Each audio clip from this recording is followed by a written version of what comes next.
قرآن کہہ رہا ہے تو دن میں جو اتنا تگو تاز تمہیں کرنی پڑتی ہے، بھاگ دوڑ کرنی پڑتی ہے، سرگردانی ہوتی ہے، وہ بہت زیادہ ہوتی ہے، راتوں کو کچھ سو بھی لیا کر، یہ کہہ رہا ہے قرآن۔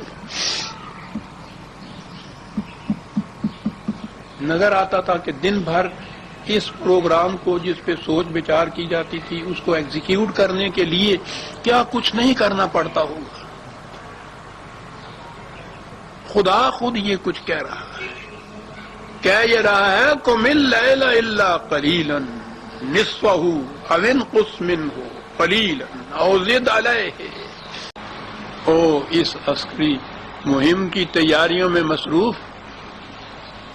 ہمیں معلوم ہے ہمیں معلوم ہے کہ دن بھر تجھے کس قدر مشقت طلب پروگرام ہوتا ہے تیرے لیے، تھک کے چور ہو جاتا ہے انسان۔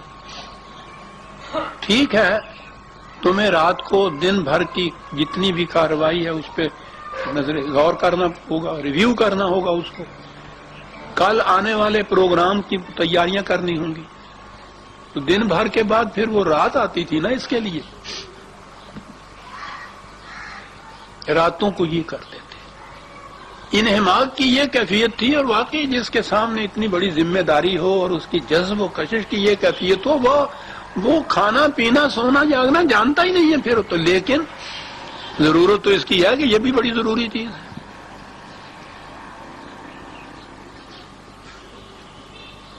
وہ تو واقعی یہ ٹھیک بات ہے، کھانے پینے کی بھی ہوش نہیں رہتی۔ چھوٹی سی بات درمیان میں آ گئی، وہ 65 کی جنگ کے اندر میں بھی گیا تھا محاذ دیکھنے کے لیے، وہ اور بات ہے، طلوع اسلام میں نے لکھا ہوا قصور کے محاذ پہ میں گیا تھا، کھیم کرن کے محاذ پہ، وہاں اپنے سپاہی تھے کھڑے ہوئے، سامنے وہ تھے ہندوؤں کے سپاہی سکھ، ادھر یہ سامنے ایک دوسرے کو نظر آ رہے تھے، یہاں یہ سپاہی تھے اور ان میں وہ جو پتہ نہیں صوبیدار ہوتا ہے، چھوٹی سی ایک ٹکڑی کا جو مانند ہوتا ہے وہ جمعدار یا صوبیدار، یہ وہاں کھڑے تھے۔ یہ وہ تھے جنہوں نے 3 دن اور 3 راتیں اس محاذ کے اوپر کھڑے ہو کے جنگ لڑ کے فتح کیا تھا۔ تو میں باتیں کچھ کر رہا تھا تو اس سے وہ ہمارے ہاں کے یہی میاں والی وغیرہ کے ضلع کا وہ تھا، تو میں نے اس سے پوچھا 3 دن اور 3 راتیں تم لوگ کھڑے رہے ہو میدان جنگ میں، تو کھانے پینے میں کچھ پنجابی میں بکاتا بھی کچھ کھان پین واسطے بھی کچھ، وہ کہنے لگا کہ میاں صاحب کھانا پینا تے کام ویلیاں دا ہوں، یہ پوٹلیاں ہمارے پاس تھی پانی کی، وہ کپیاں بھی ہمارے پاس تھی، 3 دن 3 راتیں کس کو خیال آتا تھا کھانے اور پینے کا؟ وہ دے لفظ ساری عمر مینوں یاد رہن گے کہ کھانا پینا تے کام ویلیاں دا ہوں، ہوں کھانے اسی۔ میں اب سمجھتا ہوں یہ کیا کیفیت تھی کہ خدا کو یہ کہنا پڑا کہ قم اللیل الا قلیلا، اور راتوں کو کچھ سو بھی لیا کر۔ یہ ہے مقام رسالت عزیزان من، اور پتہ پھر اس کا آپ کے یہاں تفسیر کیا ہوئی قم اللیل الا قلیلا، کہ یہ نبی اکرم صلی اللہ علیہ وسلم رات بھر اتنے نفل پڑھا کرتے تھے کہ حضور کے پاؤں سوج جایا کرتے تھے، نفل پڑھا کرتے تھے۔ صبح کو جس نے جنگ لڑنی ہے وہ ساری رات نفل پڑھتا رہے گا کہ اس کے پاؤں سوج جایا کرتے تھے۔ اس مقام پہ انہوں نے پہنچا دی رسالت، اور یہ سمجھ ہی نہیں سکتے،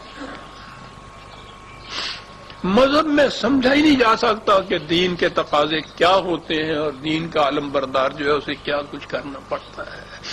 وہ یہی سمجھ سکتا ہے کہ دن بھر میں جو کہا ہے نا کہ سبحان طویلہ، کہ لمبی لمبی تسبیحیں تم نے پڑھنی ہوتی ہیں، وہاں تسبیحیں آ گئی، رات کو جاگنا جو ہوا ساری رات آپ نفل پڑھا کرتے تھے، اور اس کے بعد پھر آپ دیکھ لیں گے تذکرے اولیاء کرام کے آپ کو ملیں گے تو اسلام میں اور تصوف کی حقیقت میں نے شائع کی کہ شورا صاحب جناب کہ وہ رات بھر میں 2000 رکعتیں پڑھا کرتے تھے، اور میں نے کہا ہے کہ ذرا حساب کر کے دیکھیے تو صحیح کہ ایک رکعت میں کتنا وقت صرف ہوتا ہے، تو پھر رات میں گنیے تو صحیح، ایسا ہوتا بھی ہے۔ اور کہنے لگے لو حساب کتاب انہوں نے اے مقام ہو نہیں جتنے حساب کتاب ہوتا ہے کہ نفل بغیر حساب کتاب وہ پڑھتے سن 2000 کیویں گن لیا تھی پھر۔